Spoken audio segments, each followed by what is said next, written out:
And I came out of the jungle and back to my office. I had about 8 employees at the time. And the little boy employees, they said, "I don't like you. You're mean. I don't love working here." And I was like, what are these young guys saying? I just don't get it. They're complaining at me like teenage girls. And I sat them down. I had a how to be a man talk with them like I was their dad. And I found out that none of these young boys have dads. So welcome to Men of Abundance, the podcast for those looking to level up their lives by hanging out with some of the greatest leaders and established professionals in our community, living a life of integrity, honor, and the abundance mentality. Prepare to pay it forward with your host, former Army medic turned lifestyle entrepreneur, Wally Carmichael.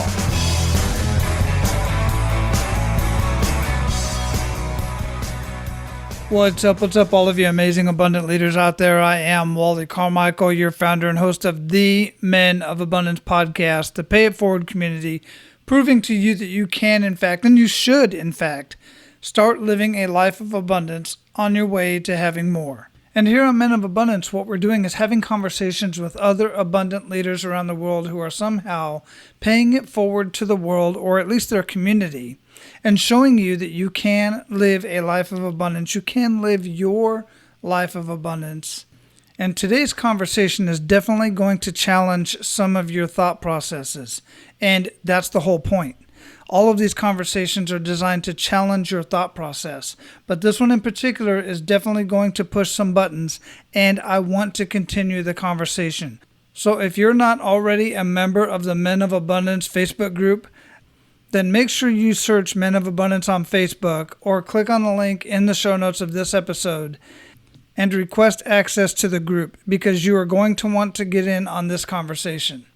I just have one requirement before you get on this specific conversation. You get a hold of Stefan's book, Hard Times Create Strong Men. Read the book or listen to it on audio before you come and comment. Otherwise, I have to tell you, your comments will be irrelevant and they will fall on deaf ears. How can you comment on something that you have not personally experienced? That is my thing for 2020, by the way. I personally will not comment on anything that I have not personally experienced. The only thing I will do is ask questions for clarification. That still does not give me the right to comment. All I want to do is further understand the experience, the situation, the lifestyle, whatever the case may be, so that I can better understand for myself. And I will ask questions from various sources. Now, I will tell you, there are things that are in the book, and I've listened to the book a couple times and listened to parts of it several times. There are parts in the book that Stefan wrote that I personally do not agree with. But by and large, I agree with the whole ideology of it.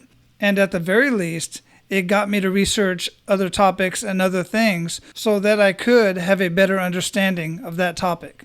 And that's all I ask of you. Now, as usual, before we get into the conversation, I want to give you the opportunity to be abundant in your actions today by paying it forward and sharing Men of Abundance with others. Share this conversation with others. It is going to push a lot of buttons, and it's going to add some clarity to some people's minds, and it's at the very least going to get people thinking about this particular topic. Take a screenshot of your phone as you're listening to the podcast on your favorite podcast player and post that on Instagram and post it to social media and tag myself, tag Stefan, and hashtag MOA, hashtag Men of Abundance. And if you could take just a couple of minutes and go over to iTunes and leave a rating and review, it's greatly appreciated. Listen, if you rate it a 1 or a 2, please leave a comment. If I'm completely screwing up over here and missing the mark, I at least want to know why, and then I can make the decision to fix it or not. Now, our featured guest today is Stefan Aarnio. He is an award-winning real estate investor, entrepreneur, author, and winner of the 2014 Rich Dad International Hall of Fame Award. He has been featured in Canadian Real Estate Wealth Magazine, and Entrepreneur Magazine named him one of the top 10 real estate influencers to follow. Starting with only $1,200, Stefan has built a multi-million-dollar portfolio for himself and his partners and been recognized on a self-made list. As I already mentioned, he is the author of multiple books, one of which being Hard Times Create Strong Men, which is why we're having this conversation today. You can find his books and much more about him at StefanAarnio.com, and you can find that link in the show notes of this episode. Men of Abundance, it is my pleasure to introduce you to Stefan Aarnio. Stefan, welcome to Men of Abundance, brother. How you doing? Thanks for having me, Wally. Really good. Excellent. Where are you at in the world? Winnipeg, Manitoba, Canada. Have not been to Canada yet. I've been to 23 other countries, but not Canada. And you're a neighbor, man. I should get over there. Yeah, just drive on up. Yeah, I'm looking forward to it, man. In fact, it's funny you say that because my wife and I have been talking more recently. Is we're in a position to do a lot more traveling locally. We've done a lot of world traveling, but we want to do the RV bit, so we might make that a trip. That we'll see how that works out. That could be good. A home on wheels. Yeah, we'll see how that works out. So anyhow, I like to start out the conversation with an attitude of gratitude, brother. What do you have to be grateful for today? I've got my beautiful 2009 Chrysler Sebring outside. It's driven for 10 years, man. It just gets me where I need to go. I'm not a car guy. I got money, but I got this beautiful old car I love to drive, and it just gets me point A to point B every day. And, I'm really happy to have that car. I dig it. I absolutely love it. I just got off the phone with another guy. A podcast that I just posted with Rock Thomas and all these other guys. And everybody starts out with, they want all these things. They think millionaires because of the damn TV shows and everything that's out there. That people that, those of us that are doing well in life, we all have freaking Teslas and Lamborghinis and, well, some have Teslas, but Lamborghinis, all these other exotic cars, man. And we just don't. We're just simple people, man. Yeah. Well, it's like a baby blanket to me. Like, first car ever. Last year, I fixed it up at about this time. I dumped in way too much money, that more than I thought I was going to. And, it's like getting a heart replacement. This heart just keeps beating. So I just said, hey, girl, I'm committed to you. I'm just going to keep driving you till you die. And it used to be, when I got the car, everyone was like, wow, what a nice car 10 years ago. Because it was like in vogue. It was a nice style. It was designed by Mercedes-Benz, but it's a Chrysler. And then here we are 5 years later, and people go, oh, my God, that's such a crappy car. And then nowadays people go, wow, I'm impressed. That's a crappy car. Good for you. Keep going. Isn't that funny? That's crazy, man. People are so fickle. They're so weird. Yeah, exactly. It's my gold digger repellent. That's what it is. I drive it. Repels gold diggers. So keeps me healthy. That's awesome. That's awesome. I love it. Yeah, I don't think anybody's trying to hook me up with my Toyota Tacoma, man. It's just not happening. But how would you, I like to ask this question because it throws some people off, but I know you'll get it spot on. How would you describe yourself? Wow. That's a really, really good question. I just came back from the jungle. I did a 40-day water fast. I didn't eat for 40 days. And day 43, it was either go to the mental institution or find God, and I found God, and I experienced a thing called ego death, which is, a complete loss of the sense of self. So, how do I define myself? That's a really good question, especially after that 40-day water fast. But hey, I'm just a guy bringing my message out there right now, and it really is about, I think I'm becoming more of a healer of people right now.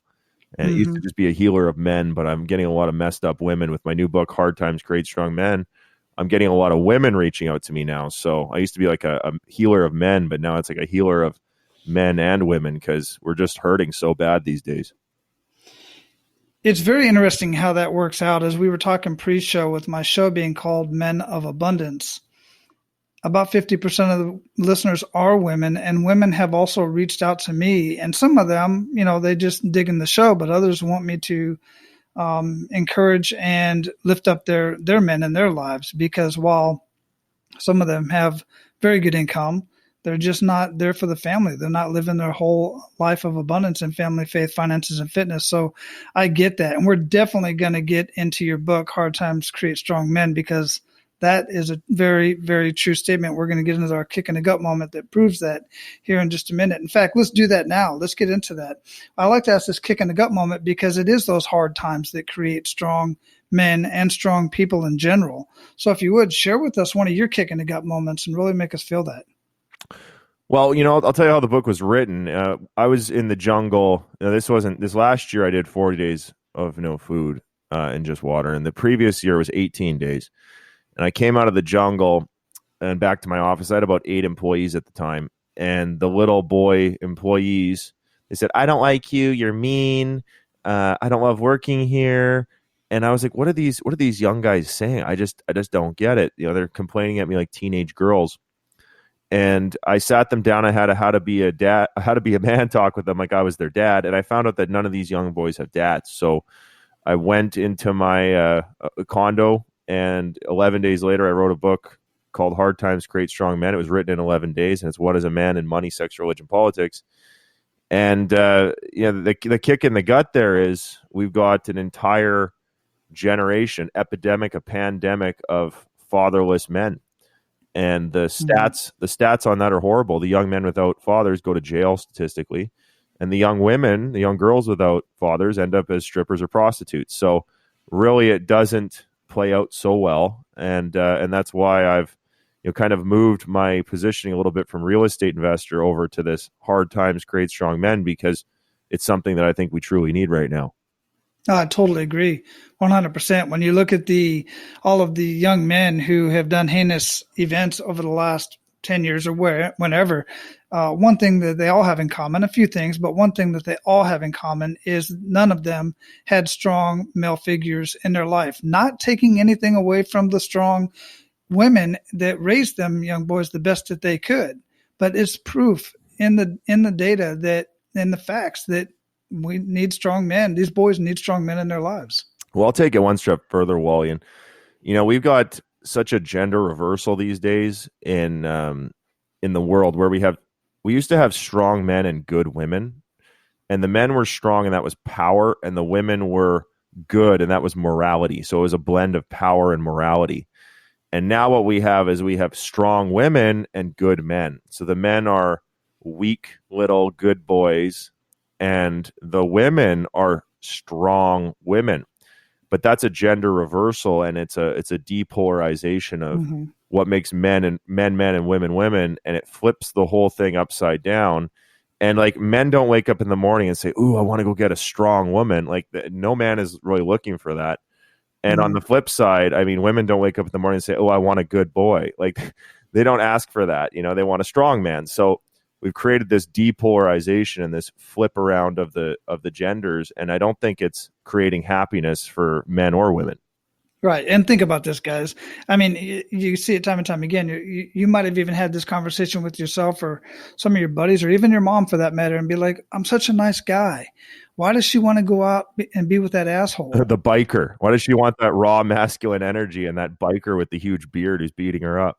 Exactly. There's a lot of other issues going on there. Hopefully she's not getting beat, but I get the whole idea that they want to be with strong men who have strong opinions, and they know that they're going to be protected in the time of need, and the man's going to take care of them. I totally get it, and it makes a lot of sense. Now, the other part of that is you were talking about the incarceration of a lot of these men, and then that in turn, you can go down a whole other rabbit hole in regards to our society and the overpopulation and sending men to jail for reasons that we really shouldn't be sending them to jail for the time frame that they are, because it's taking them out of the family unit and it's causing deeper and more problems within our society. Have you considered that deep? Does the book go into that deep? Which deep? Well, as far as you look at men that are incarcerated wrongfully, and many, many years later, they come out based on, you can base it on their economic status, their color of their skin, whatever other idea you want to throw out there as to why this is happening. But the fact of the matter is there are men that are thrown in jail for being accused of things that they didn't do. And I don't necessarily want to get into that, but to the whole idea that is perpetuating the whole process of not having men at home. Well, I think that I hate to say a conspiracy, but there's certainly a systematic extinction of men. And what's happening, if you look in the workplace, they have employment equity. So they'll hire anything but a white man. They'll hire every other type of person because employment equity standards are in effect. I talk about in the book how, the white men are becoming extinct and they're being pushed out of positions of power. And then you have, on the flip side, you've got the black man, and things are even worse for the black man because, if he has one puff of marijuana, they throw him straight into jail, take away his voting rights, and force him to become a slave again. And he has to work for almost no money or for free. And the jails are privately owned in America, and that's why they keep growing. It's the fastest growing housing sector, I've heard a couple times. And there is this systematic breakdown of the family unit so that you can control the population. It's population control the population, control the masses. The rich people that run things, they stay married no matter what. They have babies. They don't tell, the rich white ladies like Hillary Clinton, she'll tell the poor black babies to abort their babies and divorce their husbands, but she has her babies and stays married to her husband. So there's this big hypocrisy going on where the people in power have one standard and the people who are not in power, they're encouraged to do the complete opposite of what the powerful people do. Yeah. Yeah. No, I get that. And I see that as well. Now, as far as the book is concerned, what is the purpose? I mean, you talk a little bit about it, but let's get a little bit more into the book and what is the specific message you're trying to get through the book, and what specifically is it touching on? Well, the book's called Hard Times Create Strong Men, and it shows what is a man in the modern world relative to money, sex, religion, politics. So there's 4 sections. There's money and work, which is a man's purpose is his work. It's 624 pages, by the way. It's a big book, but some people read it in a day because it's well written. It's easy to read. And so the first part is, it's all about work and money, and a man's purpose is his work. Part 2 is all about sex, women, children, family. That's a big section you can imagine. Section 3 is about religion and how man has lost his connection with God, and he's traded God for new gods such as science and university and academia. And then the last one's politics, and it's about man protecting his tribe. And we live in a world now where man can't even be a man and protect his tribe. Like if he tries to protect his tribe, he's a racist, sexist, homophobe, Islamophobe, just for saying, hey, I want to know who's coming in my house, please. So there's a whole bunch of things in that book, man. It's all over the place. It's got 36 chapters. Every chapter is a story. So, there's good stories in there. And I've had some people say it's the second best book after the Bible on Instagram. I got that direct message of it. I said, wow, that's a tall order, bro, but thank you very much. Yeah, that is a pretty tall order, and that's a huge honor for somebody to say that as well. What qualifies you to have this conversation, and what made you feel powerful enough and important enough to write a 600-page book on this topic? Well, this is my 5th book, Wally. So I've written a lot of books. I'm a big history buff. I love studying history. I've been studying history my whole life. I love studying philosophy. I have an English major, so I've read and written a lot. And in the last 10 years, I've become a self-made millionaire through real estate and real estate investing. And I consider myself a student of human nature. So I study what men do, not what they say they're going to do or what they ought to do. And so, after running a company for so many years and having employees and seeing human nature, that's really what I write about, Wally, whether it's on the real estate side of things or this other side. I'm doing a series of books called Hard Times. It's Hard Times 1, 2, 3, 4 now. And it's all about human nature, like, the nature of man. What is man? And it's just a passion of mine. It's a passion. I live it. I do it. I touch it. I'm also a high performance coach. So I've coached some of the greatest men. And I've also had, complete down and out burnouts that I've worked with. So I've been all over the place, not only in the study, but also in the practicum of working with men. And I think there's quite a bit of road miles on my life, having flipped hundreds of homes and worked with so many men and coached men, led men, lost men, and then also studied the living daylights out of it. I got lots of sources in the book. So a lot of the ideas aren't even mine. They're just curated. Mm-hmm.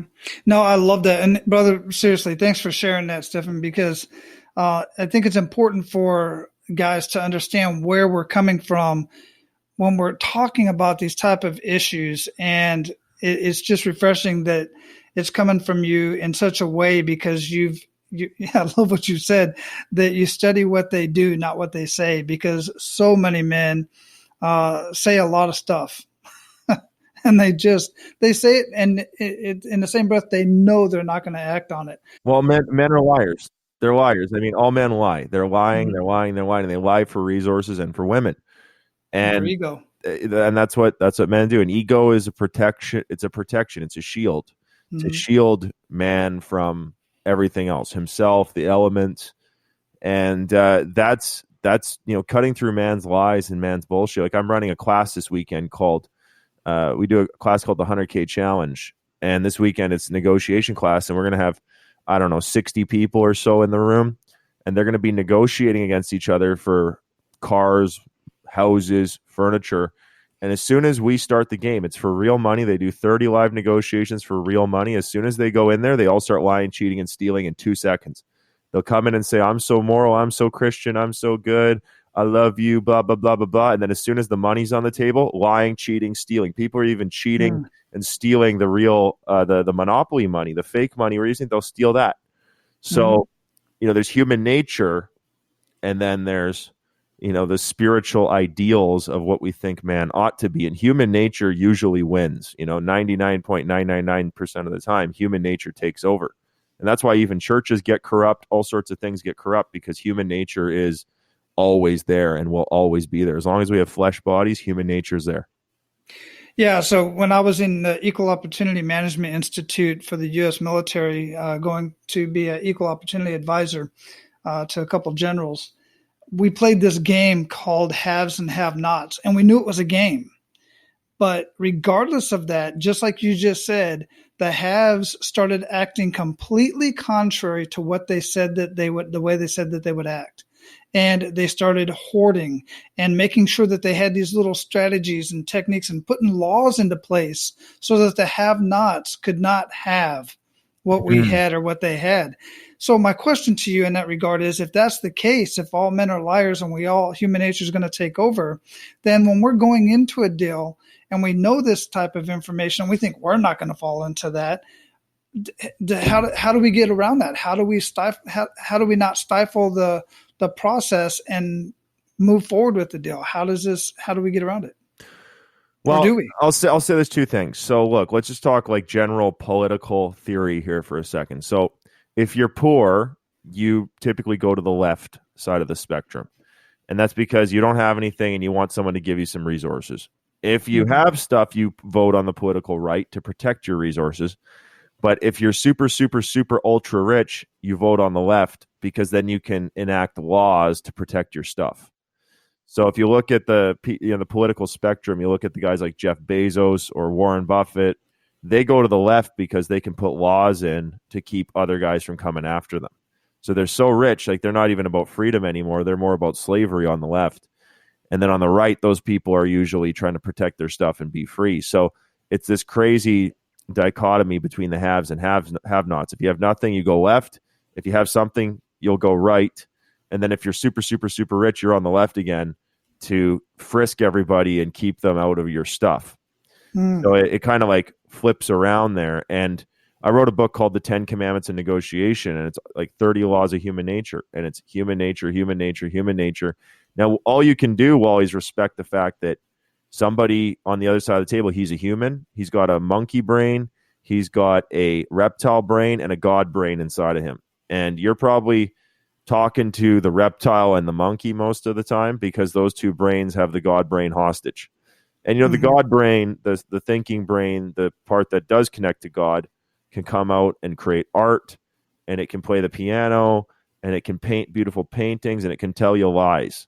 So you really got to watch with people. And I think the best way to create trust is to understand their motivation, what motivates this person, and are you aligned in your interests? So if your interests are aligned and you understand their motivation, everything is good. Wow. Yeah. Wow. Very well said.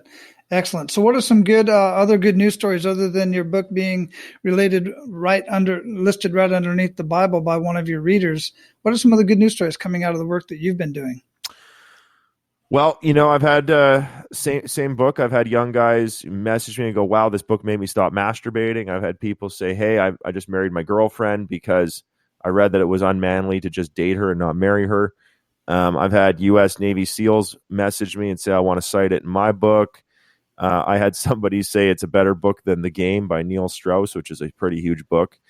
I've had all sorts of like good news. Actually, every day I get probably 2 rounds of messages of people going, oh my God, wow, this is changing me. Wow, I want to get this for my son. I want to get this for my husband. I had one lady buy 18 copies for every man in her life. So, super cool responses from people. And this is something, well, I was afraid of this book for 6 months. I wrote it January 2017. I sat on it for 6 months because I thought it would wreck my career. I was so afraid. And then for some reason, I said, okay, forget it. If Donald Trump can be president, half the people love him, half the people hate him. Worst case scenario, I'll end up as president with this thing. So let's just send it out. And, funny enough, I've had some people say you should run for president. I'm not interested in that, but that's how strongly some people feel about this stuff. Wow. I love it, man. Is it in audio yet? Yeah, man, you can get it on Audible. You can get it on Amazon. You can get it at my site, hardtimestrongmen.com, hardtimestrongmen.com. Like, we got it in ebook, physical book, and then also audiobook. And then there's a bundle. You can get all of them.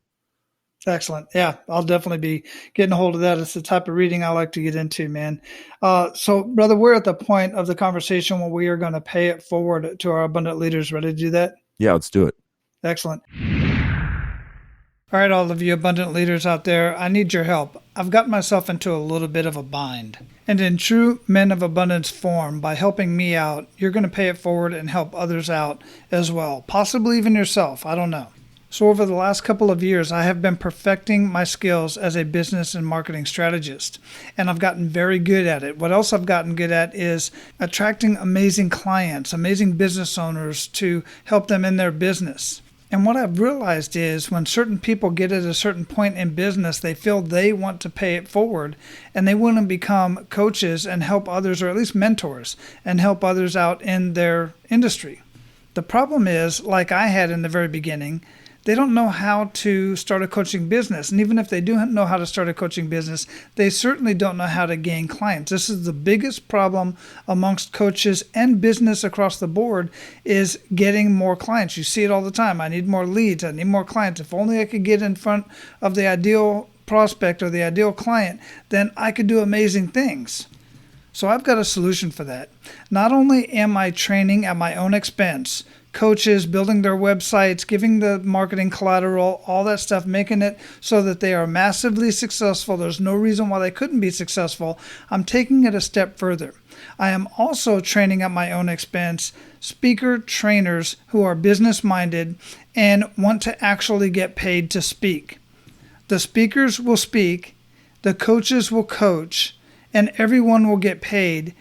And the business owner is going to be extremely happy because they are going to get what they want out of the deal as well. So what I need from you is, one, if you know anyone who wants to be a business and marketing strategist and a coach, and if you happen to know any great business-minded speakers who are very hungry and actually want to get paid for speaking to a group of small business owners, not just once, but multiple times, they'll get paid monthly from one event, then check out the appropriate link in the show notes of this episode and share that with others who you know fit into those categories. I greatly appreciate it, and they will greatly appreciate it, because this is going to set them up for massive success in their coaching or speaking career. Now, let's get back to the conversation. So share with our Men of Abundance 1 to 3 actionable steps that they can take today. Well, I'll give you an abundance one. The first one, I think, is have gratitude. If you have gratitude for things in your life, you're going to get more of them. And gratitude is easy to say thank you to somebody. It's easy to say thank you for this food. It's easy to say, I love this. I love you. Those are easy ways to create gratitude. I think that that's a pretty good way to get yourself wired positively for the day. Second thing is, I think you really got to get your philosophy straightened out. Usually we have problems in our life because our philosophy's screwed up. You can't be a socialist and run a business. It's just not going to work well. So you need the right philosophy if you want to win in life. And that's what Hard Times Create Strong Men is about, is cleaning up a man's philosophy. And then, the third one I'd give to people is, you want to reach out, you want to get a mentor, you want to get somebody who's been there before you. Because this is a hard game. Life's a hard game. Business is a hard game. It's scary. If you don't have a mentor, someone who's done it already, to call to help you through some of the hard times and the darkness, you might go insane. So it's good to have somebody to call who's been there Maybe they're older, maybe they're 60, maybe they're 70 years old, and they can give you all the wisdom, not just knowledge or information, but the wisdom of life. And I think that's a big one a lot of young guys are missing these days. Absolutely, without a doubt. Yeah, we definitely determined that already for sure. What are some of the rituals now? Having a mindset of abundance and giving thanks and being grateful, definitely a great ritual. But what are some other rituals that make a big impact in your life? So I keep a journal. I have a 90-day goal journal called the High Performance Journal, and I like this journal so much I sell it as well. It's at respectthegrind.com. It's my store, and the journal is what are your 90-day goals in health, wealth, and happiness. And happiness is usually relationships. So every 90 days, everyone in my office, we have to have our 90-day goals in our journal. We carry it around. I was looking at my journal yesterday, and I was like, I'm short on some of my goals. I'm short because I wasn't reviewing this as much as I should have been. So that's one thing, is having goals written down, having journals written down. A second thing is, I think you got to study harder than anybody else. I like to read. I'm reading all the time. That's why I could write a book like Hard Times in 11 Days. I've done a lot of reading. So I think that's a really, really big one. And then the third one for me that I'm focusing on right now, that's been a weak spot of mine, is creating white space in my life, which is, that's like that meditation time, that prayer time, that time where you have nothing. And that's why I like to go to the jungle and fast, because in the jungle, there's no cell phone towers, there's nothing. And you can create that white space. And inside of that space and that recreation is where you reinvent yourself. And recreation is the recreation of you. Most people consider going to the Bahamas or the Caribbean to re-engage with themselves. You go to the jungle. Which jungle do you go to? Costa Rica. There's this place I go in the middle of the jungle, and it's literally just a bunch of huts in the jungle, and it's a facility, like a guy owns it and runs it, and it's a fasting center, and I go there and just chill out. And every year I go there, I reinvent myself. I write another book. I move ahead in my life, because I don't want to do the same year over and over and over again. No, absolutely. That's really cool. That's pretty important as well. I lived in Panama for 4 years, and I did get down to Costa Rica a couple of times. And I literally lived in the jungle for weeks on end. So it's very intriguing to me, because you want to get humbled, go out into nature in general. But just the hard jungle is crazy, man. Pitch black, dark, can't see the hand in front of your face. It's pretty cool experience. Yeah, man. no moon sometimes. No moon. And like that's how I said day 43. It was either go to the mental institution or I found God, because it was so dark. Like if your eyes are open or closed, it didn't even matter. That's how dark it was. At all, literally. Yeah.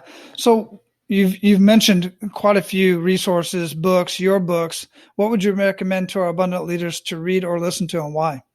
Well, we're talking about human nature. I think a good human nature book is 48 Laws of Power. Again, coming back to what humans do or men do versus what they say they're going to do. I think that's a pretty big one. Another one that I like, that I think is probably one of the best psychology books, is Think and Grow Rich. That's the original kind of money book that was really, really well done. And another one that's close to my heart is just Rich Dad Poor Dad, man. The straight up, easy peasy story. It really changed my life to hear Robert Kiyosaki talk about his rich dad and his poor dad, and that's what got me going on this whole prosperity path, was that one book. So those are three pretty big books, and of course, Hard Times Create Strong Men. But if you got to pick something besides that, those three are good too.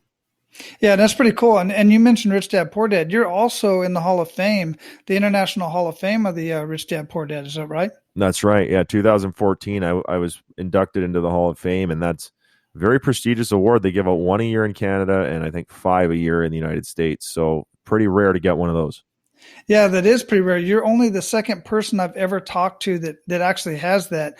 My prior guest that just posted a couple of days ago, actually, Tim Bratz, is also on that list. He's one that has gotten that award, so got recognized through that. So that's pretty awesome, man. Thank you. Very, very cool. Absolutely. Yeah, there's more gold medals for the Olympics kicking around than that. Yeah, for sure. And that's pretty prestigious. I dig it, man. Really cool. Thank you. So what do you feel holds most people back from living a life of true abundance, Stefan? I think it's fear. And the fear, I think, is the ego. It's fear and ego. And, I think that fear is always a signal of where you need to go next. If you're afraid of singing, you got to sing. If you're afraid of dancing, you got to dance. If you're afraid of spending money, you got to learn to spend money right. And, anytime I've gone ahead in my life, I've always stepped into my fear, and everything we want is on the other side of fear. So there's always going to be fear. You're always going to have to negotiate with fear and manage fear. Fear never goes away. I used to think that, oh man, if I could just have some passive income in my life and not have to work, I would have it all done. And of course I get to that point. Still got fear, still got ego, still got problems. Yeah. Just a different level of problems, man. Yeah. What I notice about people after training them for 7 years is that 50% of people do nothing. They've got so much fear, pain, ego, problems. They're not even functioning human beings. So you can sign up 100 guys for a training program. 50% of them do nothing. They got problems. They need to go to therapy. 47% of people will do the minimum if you whip them. So if you're on their case as a manager and whipping the guy, he'll do the bare minimum and that's it. Mm-hmm. And then there's the top 2% of the 47% are superstars if you whip them. And then there's this magical 3% that are self-whipping superstars. And those are the people that are high functioning enough that they're able to, start things, grow things, build things. But unfortunately, most of the human condition is half of us are just not even functional human beings. And doesn't it seem that sometimes, or most of the time, quite frankly, those other categories under let's say the top two tiers that you mentioned, it doesn't matter really what you do to them or for them.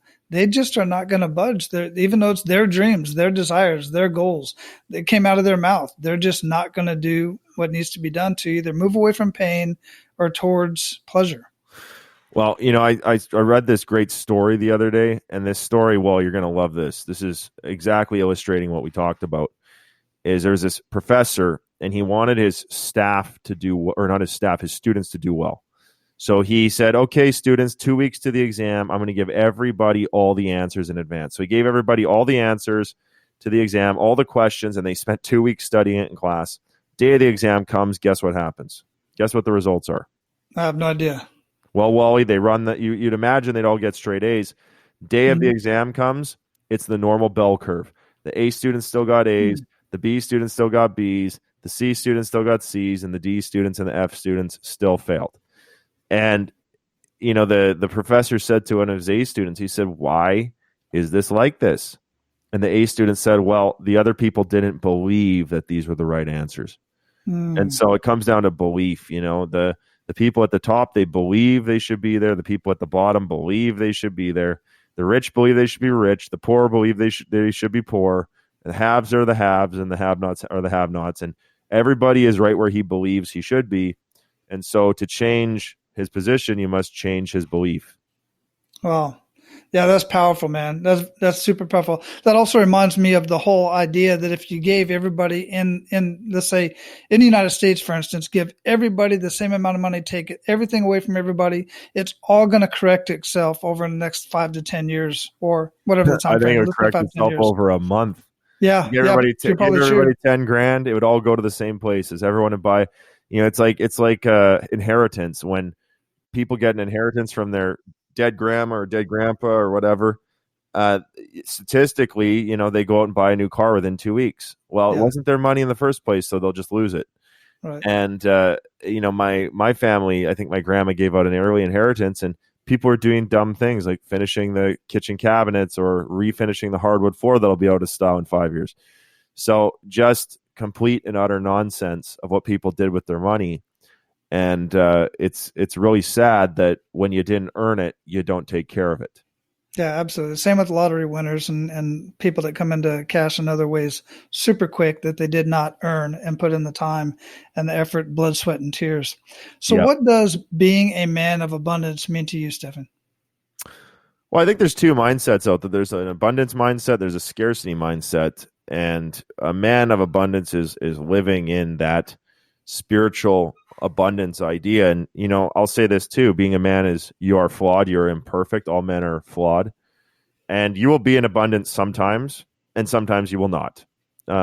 it's kind of like a light. It can be on, it can be off. You can have a good day and it's on.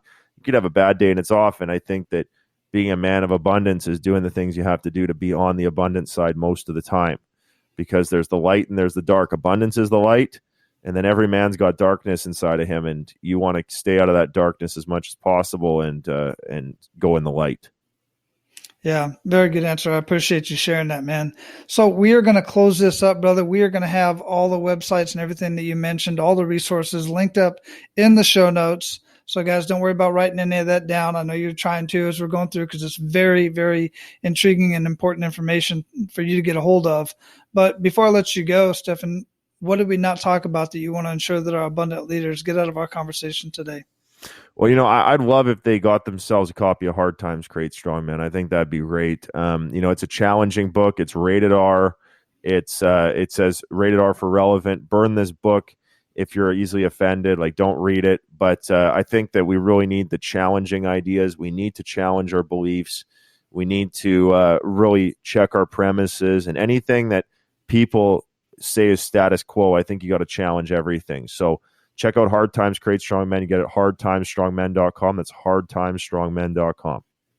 Excellent. I'll have all that linked up, guys. I'm definitely going to have my copy, and I will get through it actually before this episode posts, so I can talk about it in the pre-show, which by now you probably know I already did. So, brother, I'm glad we had this conversation, man. I appreciate you, and go out and live your life of abundance, man. Keep doing what you're doing, paying it forward, because, it's just got to make a difference. At least this short conversation that you and I had, it's already lifted me up. I'm going to go get your book and check it out and share it. Thanks, Wally. My pleasure, man. All right, guys. So your action step today is to get a hold of Hard Times Create Strong Men, listen to or read the book, then go request access if you don't already have access to the Men of Abundance Facebook group. And I'm going to open this up to women as well.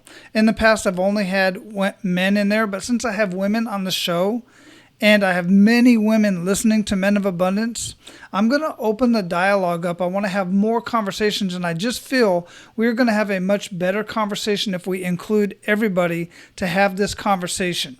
And just as Stefan had mentioned, he's got a lot of followers listening and reading his book as well. So I want to have an open conversation. So download the book or buy the book, however you consume the book, then read Hard Times Create Strong Men. Gain access to the Men of Abundance Facebook group, and let's continue this conversation. Now, go out, live your life of abundance, and make sure to pay it forward. That's all for today, Abundance Leaders. For more about our guests and the powerful information we shared with you today, be sure to sign up for our mailing list at menofabundance.com. We appreciate your time and look forward to hanging out with you on our next episode. So until then, be sure to pay it forward and live your life of abundance.